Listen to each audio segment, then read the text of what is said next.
Get ready, because today we're diving deep into Runeterra, the world behind League of Legends. Oh, I am so ready. We've got League of Legends, Realms of Runeterra, this awesome guide. It's going to be fantastic. I'm so ready to uncover all the stories behind those champions and regions I've been battling in for years. Yeah, it's amazing. In the game. It's not just a game world, though. It's a whole universe. Yeah. Meticulously crafted with a depth that rivals some of the best fantasy literature. Oh, yeah, for sure. I can't wait to see how Riot Games brought this world to life. Yeah, like I know Dimesh is all about that lawful good vibe, but what's the story there? What makes their magic knights tick? This book is going to be our map through all of it. Absolutely. Yeah. And that's what's so fascinating about a deep dive like this. Totally. We're going beyond the surface, uncovering the motivations, the histories, the conflicts that make these regions feel real. Yeah, and I think that's why I'm so excited about this book, because it's going to give us all those details that we just don't get in the game. Right. So first up, Mount Targan. Ooh, good one. This place is like a giant beacon in Runeterra, right? It's more than just a mountain. Yeah. Think of it as a meeting point between the celestial and the earthly. Okay. The book opens with this image of Mount Targan, setting a mythical tone right from the start. Oh, wow. It's a place where people climb not just for the challenge, Yeah. but for enlightenment, even a glimpse of the divine. Okay, so it's not just Everest. It's like spiritual Everest. Exactly. Okay, yeah, I like that. Yeah. But tell me about these Rakor tribes who actually live on this mountain. Oh, they're fascinating. They must be hardcore, right? Incredibly resilient. Yeah. They believe the climb is a trial, a test of your spirit, not just your strength. Right. And those who reach the summit, Yeah. they might just encounter the aspects. Aspects. Okay, for those of us who haven't spent years studying the lore, break that down.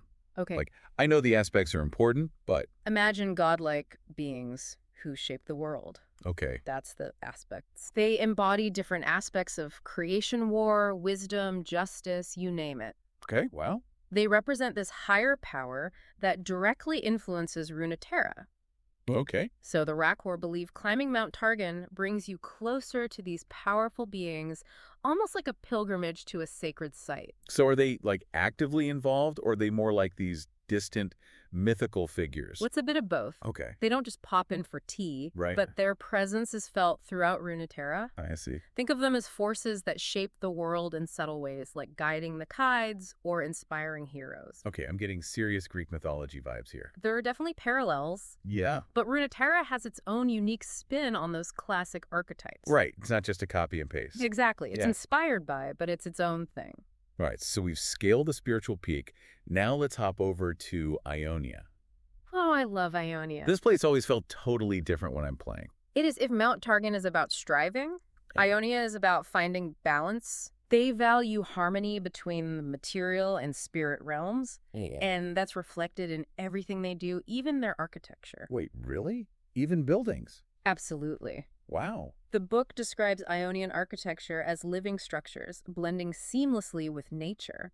Oh, okay. Imagine buildings that grow like trees, adapting to their environment. Right. It's this philosophy of coexisting with nature rather than dominating it. It's like they're playing on the same team, not trying to conquer each other. Exactly. Yeah. And it's not just the buildings. Yeah. Have you ever encountered Vastaya champions in the game? Oh, yeah. Ari, Saya, Rakan. Yeah. They're always so visually striking and kind of mysterious. That's because the Vastaya embodies that connection to the spirit realm. Okay. They're these mystical beings, often chimeric, Right. a blend of animal and humanoid forms. So they're not humans, but they're not gods either. Exactly. That's pretty unique. They exist in this fascinating in-between space. Right. They have long lifespans, but they're not immortal like the aspects, Right. and they're deeply connected to the magic of Runeterra, embodying the balance that Ionia strives for. Okay, but even a place that seeks balance can't avoid conflict forever, right? Right. I mean, there was that whole Noxian invasion thing. You're right. Yeah. The book talks about the Placidium of Navori, the sacred place in Ionia. Okay. When Noxus invaded, The Ionians defended it not with brute force, Yeah. but with strategic cunning and their deep connection to the environment. So using their knowledge of the land to their advantage. Exactly. Yeah. They used the forests, the rivers, even the spirits of the land to outmaneuver and repel the Noxian invaders. Right. It shows that even in defense, they sought harmony with their surroundings. Clever. Right. But didn't that invasion leave a lasting impact on Ionia? Absolutely. Yeah. The attack shattered the peace, Right. and different factions arose within Ionia. Oh. Some believe in isolation, wanting to avoid future conflicts. Right. Others think they need to militarize, to become strong enough to defend themselves. That makes sense. It created this complex political landscape, the struggle to redefine their identity after such a major disruption. Yeah, I could see how that would happen. Yeah. Like they're trying to figure out who they are now. Exactly. Okay, well, speaking of militarization, let's jump over to Noxus. Oh, yes. Now, this is a place that doesn't shy away from power. Not at all. If Ionia is all about harmony, Yeah. Noxus is about strength. Right. They value power in all its forms. Military might, political influence, even personal ambition. Yeah, I can definitely feel that when I'm playing against some Noxian warlord. Oh, yeah. They hit hard. They do. Yeah. Their architecture reflects this philosophy, too. Okay. Instead of blending with nature, Noxian buildings are imposing, almost claustrophobic. Yeah. They're fortresses designed to project an image of strength and dominance. So it's not just about conquering land, it's about making a statement. Precisely. Wow. And Noxus isn't just about brute force either. They're incredibly strategic, Right. always looking for ways to exploit their enemies' weaknesses. Yeah. There's a fascinating story in the book about the Noxian conquest of Kemir. Kemir. Fill me in. Okay, so what happened then? Noxus conquered Kemir, but instead of just destroying their culture, Right. the Noxian commander did something unexpected. Okay. He learned from the Kemir people, Oh, wow. specifically their leader, Hama. Okay. She was a war mason, skilled in building techniques unique to Kemir. So instead of crushing their enemies, they absorbed their knowledge. Yeah. That's actually pretty smart. It shows a pragmatic side to Noxus that often gets overlooked. Yeah, you don't often think of them that way. Right. Yeah. They recognized the value in Kemir's craftsmanship Right. and integrated it into their own structures, making them even stronger. So Hama, even in defeat, Yeah. managed to leave her mark on Noxus. She did. Yeah. She taught them something valuable. Yeah, it wasn't just a one-sided conquest. Exactly. Right? There's like this exchange of ideas. Initially, she resisted, Right.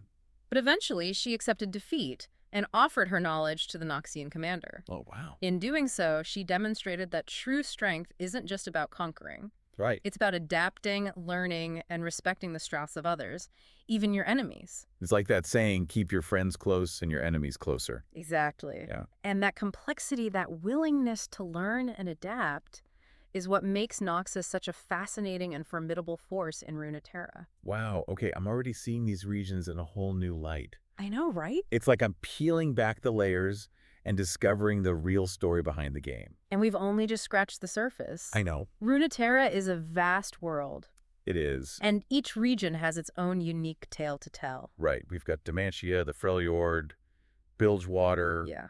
all these places that I know from the game. Yeah. But now I'm itching to dive deeper and uncover their secrets. And that's exactly what we're going to do. Let's do it. This book is our key to unlocking the hidden depth of Runeterra, Mm. and I can't wait to see where it takes us next.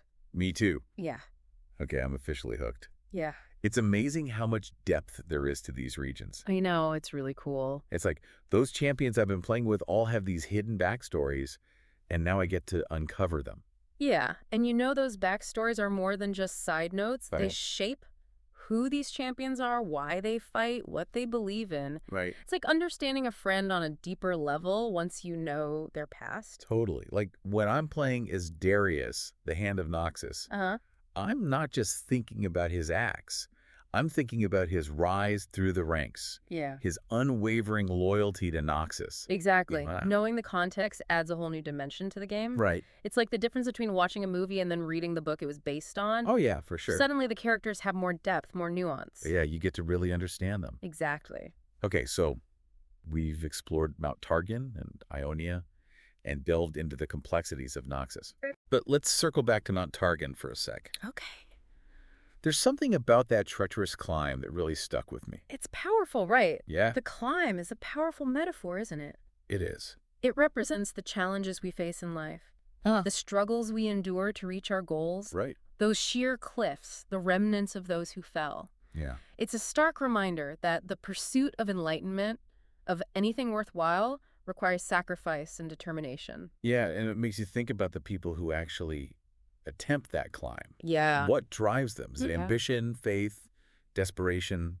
It's probably a mix of all those things. Yeah. Some might be driven by a desire for power, hoping to gain the favor of the aspects. Right. Others might be seeking truth, Uh-huh. hoping to find answers to life's biggest questions. Yeah. And some might simply be driven by the challenge itself, that primal urge to test their limits. It's like those hardcore climbers who scale Everest. Yeah. They know the risks, Yes. but something compels them to push forward. Exactly. And in Yeah. a way, we all face those mountains in our lives. Oh, for sure. Those obstacles that seem insurmountable.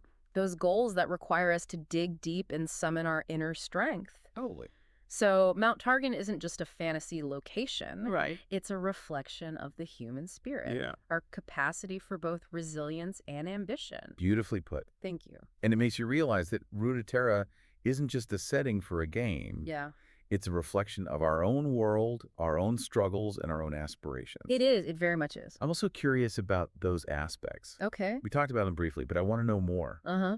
What are their stories? What roles do they play in Runeterra? Each aspect embodies a different facet of creation. Okay. There's Leona, the aspect of the sun, Uh-huh. who represents courage and radiance. Right. And Pantheon, the aspect of war, Okay. who embodies discipline and unwavering resolve. Wow. They're not just deities, they're forces of nature shaping the world through their very essence. So, are there any stories in the book about these aspects directly intervening in events? Like, do they ever show up and flex their godlike muscles? Well, the book hints at their involvement in key moments throughout history, Okay. but it's more subtle than a grand entrance. Right. They're not like... They're not like Zeus throwing lightning bolts. Exactly.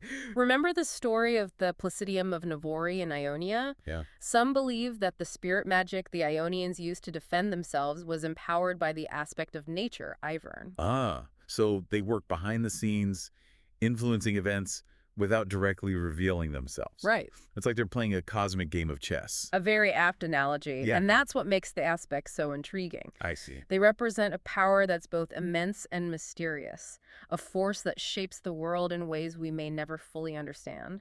Okay, so we've got spiritual mountains, magical beings, and godlike forces. Yes. What else does Runeterra have in store for us? Well, let's talk about Demacia. Okay. You mentioned them earlier, the epitome of lawful good. Right, they're always presented as the good guys, Yeah. the shining knights in armor.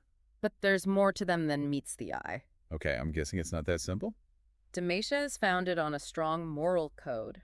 Justice, honor, duty. Okay.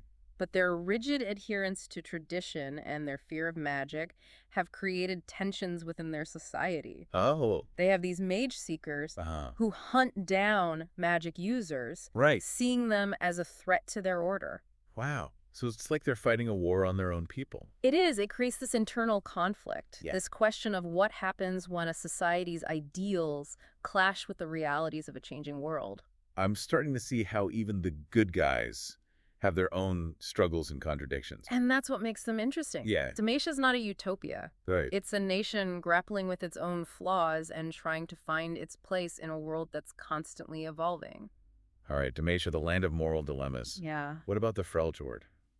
Oh, the Freljord. I always picture it as this frozen wasteland. It is very cold. Yeah. With like barbarians and ice monsters. There are some of those. Am I close? You're not far off. Oh. The Freljord is a brutal land, Yeah. locked in perpetual winter, Right? but it's also a land of fierce beauty and ancient magic. Okay. Think towering glaciers, snow-covered forests, and howling winds that carry the whispers of forgotten gods. Okay. That sounds epic, but also terrifying. It is both of those things. Who could possibly survive in a place like that? The people of the Freljord are as tough as the land itself. I bet. They're divided into tribes, Okay. each with its own beliefs and ways of life. Right. There's the Avarosan, Uh-huh. led by the warrior Queen Ash, Right. who strive for peace and unity, Yeah, good. and the Frostguard, who worship the ancient ice spirit Lysandra and believe in isolation and survival. So even in this frozen wasteland, there's conflict and different philosophies at play. Absolutely. Wow. The Freljord is a microcosm of Runeterra itself. a place where different cultures, beliefs, and ambitions clash. And the land itself plays a huge role in shaping those conflicts.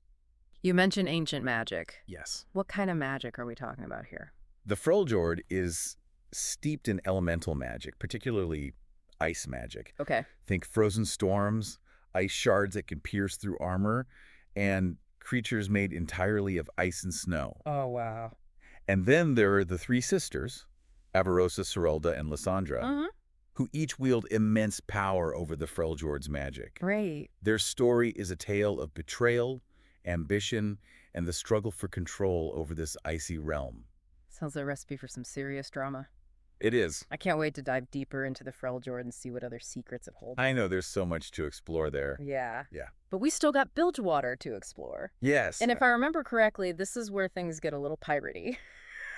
You're exactly right. Yeah. Bilgewater is the opposite of the Freljord in many ways. Okay. It's a bustling port city full of merchants, sailors, and, yes, pirates. It's a place where fortunes are made and lost in the blink of an eye, Right. where danger lurks around every corner. It's like the Wild West of Runeterra, only with more sea monsters and less tumbleweeds. Exactly. Yeah. Bilgewater is all about taking risks, chasing dreams, and defying authority. It's a melting pot of cultures, a haven for those who seek fortune, freedom, or simply a place to escape their past. What kind of stories can we expect from Bilgewater? Treasures, betrayals, epic sea battles. All of the above. Nice. The book tells tales of daring pirate captains like Miss Fortune, Yeah. who commands a fleet of ships and seeks revenge against those who wronged her. Wow. And there's Gangplank, a ruthless pirate king who clawed his way to the top through sheer brutality. Oh, I know Gangplank. Their stories are full of swashbuckling action, double-crossing alliances, and of course the ever-present threat of monstrous creatures lurking beneath the waves. Okay, I'm definitely feeling the pirate vibes now. Yeah, it's a really exciting place. Bilgewater sounds like a place where anything can happen, and probably will. It does. But with all this talk of adventure and danger, I almost forgot about the Shadow Isles. Oh, yes. We can't leave out the spooky side of Runeterra, can we? Of course not. Yeah. The Shadow Isles are a haunting reminder of the destructive power of magic. Right. What was once a beautiful archipelago, the Blessed Isles, Yeah. was transformed into a realm of death and despair by the ruination. Right. A cataclysmic event that unleashed a wave of dark magic across the land. So it's not just haunted, it's like super duper haunted. Super duper haunted. What kind of creatures are we talking about here? Ghosts, zombies, things that go bump in the night? All of that and more. Well, wow. The Shadow Isles are home to spectral wraiths, cursed spirits, and monstrous creatures twisted by the black mist, the lingering essence of the ruination. Right. It's a place where the veil between life and death is thin, Right. where the dead walk among the living, Okay. and where even the bravest souls tremble with fear. Okay, maybe we'll just admire the Shadow Isles from afar. Perhaps that's wise. I think I've had enough adventure for one day. But even from a distance, the Shadow Isles serve as a reminder Yeah. that Runeterra is a world of both beauty and darkness, of hope and despair. Yeah.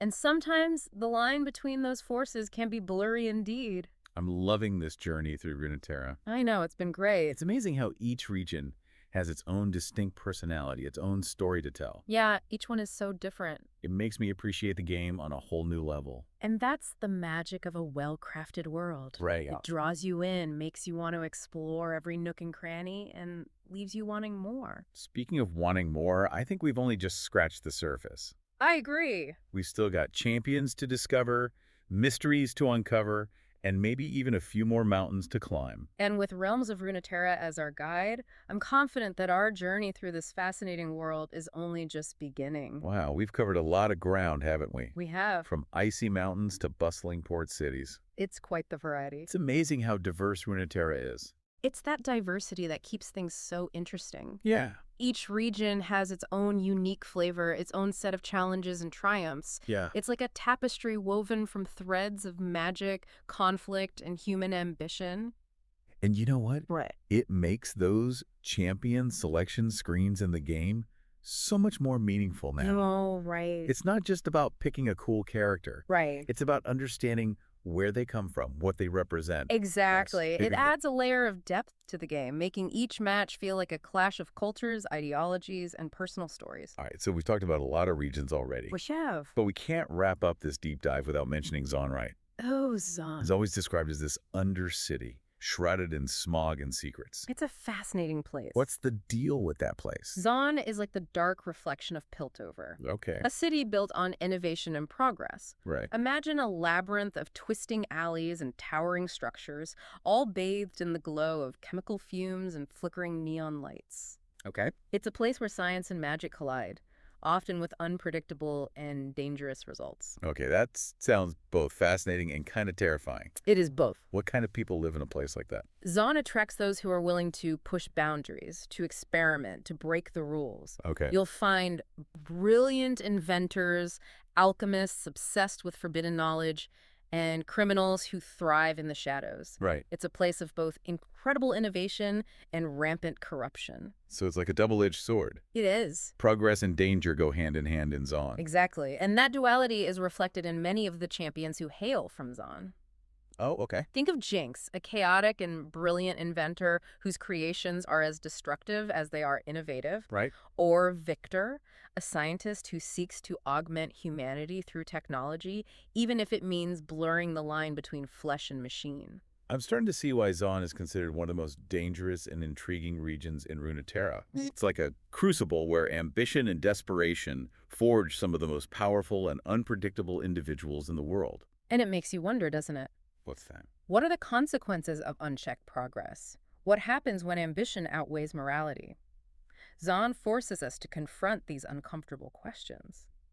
It's a stark contrast to That's places just- like Ionia, where harmony and balance are paramount. Absolutely. I'm seeing now how Realms of Runeterra doesn't just describe these regions. Yeah. It explores the philosophies that shape them, the conflicts that drive them, and the consequences of their choices. And that's what makes it such a captivating read. It's Yeah. more than just a lore book. It's a philosophical exploration of power, ambition, and the choices we make in the face of adversity. So, as we wrap up this deep dive, Yes. what's the biggest takeaway for you? Hmm. What makes Runeterra such a compelling world? For me, it's the complexity. Yeah. It's not a world of black and white, good versus evil. It's a world of shades of gray, where even the most noble intentions can have unintended consequences, Right. and where even the darkest hearts can flicker with moments of humanity. And each region, each champion, each story adds another layer to that complexity, It does. creating this incredibly rich and immersive tapestry. It's a world that invites us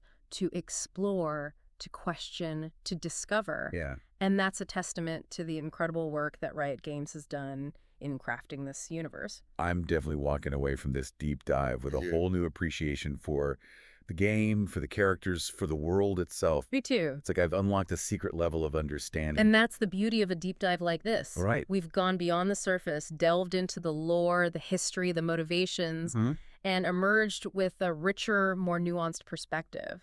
So for any League of Legends players out there, whether you're a seasoned veteran or just starting out, Yeah, I highly recommend checking out Realms of Runeterra. it's a great book. It's more than just a companion book. It's a key to unlocking a deeper level of appreciation for this incredible world. And even if you've never played the game, if you're a fan of fantasy, mythology, and compelling storytelling, Yeah, this book has something for you. for sure. It's a testament to the power of world building and the magic that happens when creative minds come together to bring a universe to life. I couldn't have said it better myself. Thanks. Thanks for joining me on this epic deep dive into Runeterra. It was my pleasure. It's been a wild ride, and I can't wait to see what other adventures await us in this ever-expanding world. Me neither.